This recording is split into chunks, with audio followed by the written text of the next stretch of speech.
कि गाजीपुर में लहंगा लूटल आर ताजपुर डोहमा चुनरी साया साड़ी भरल बरामद आर बड़का गांव के कगरी टीका टीका फेफना में जाके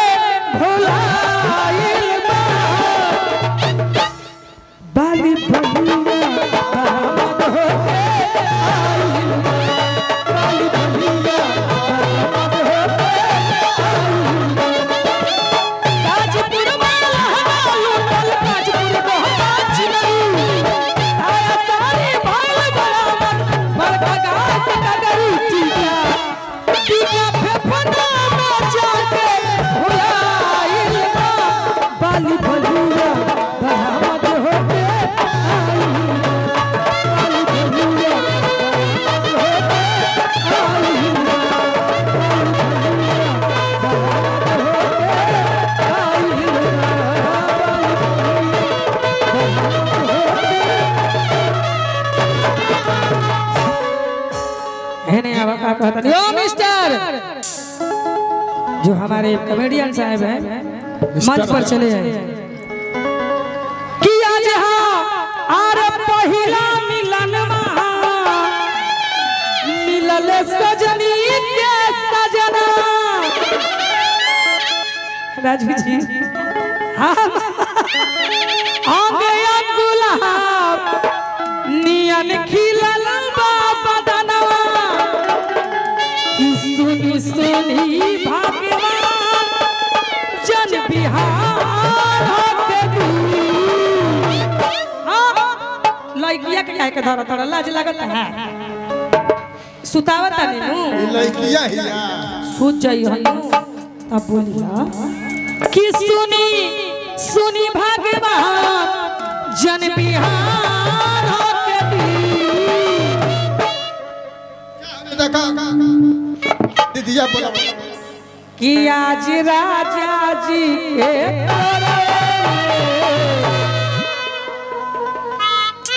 ए भगवान ने सही रात कइले रही कि आज राजा जी के जवान हो के आज राजा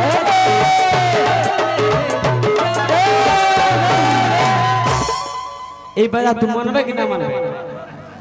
तो दूसरा के मारा और ठेके वाला क्या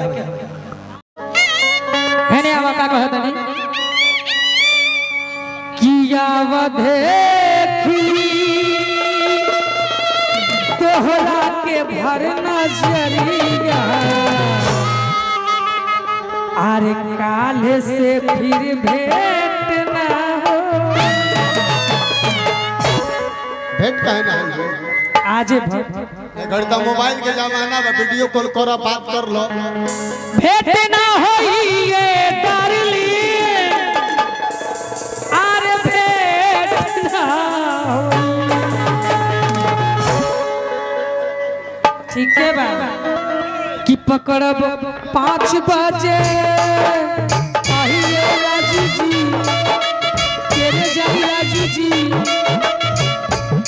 पकड़ब 5 बजे सुबह में कहिया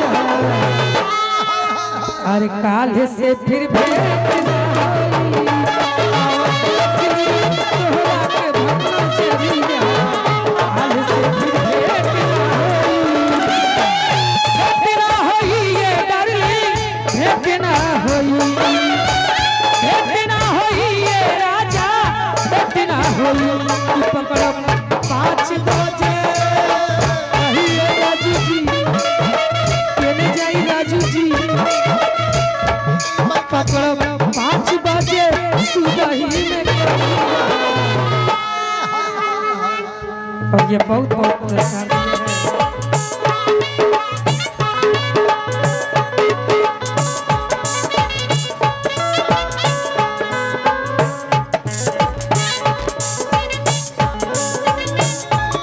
पुरस्कार दिया मैं भी इनको बोर्ड देखिए मुन्ना जी थोड़ा बोर्ड देख लीजिए और यही से कहा था नहीं हेलो पकड़ 5 बजे सुबह में करिया अरे काल्हे से फिर भेंट ना होई तोहरा के भरमा चलिया काल्हे से फिर भेंट ना होई तोहरा के भरमा चलिया काल्हे से फिर भेंट। और जो पुरस्कार दिए हैं तो मैं भी इनको जो छोटे जी बहुत बहुत सा पुरस्कार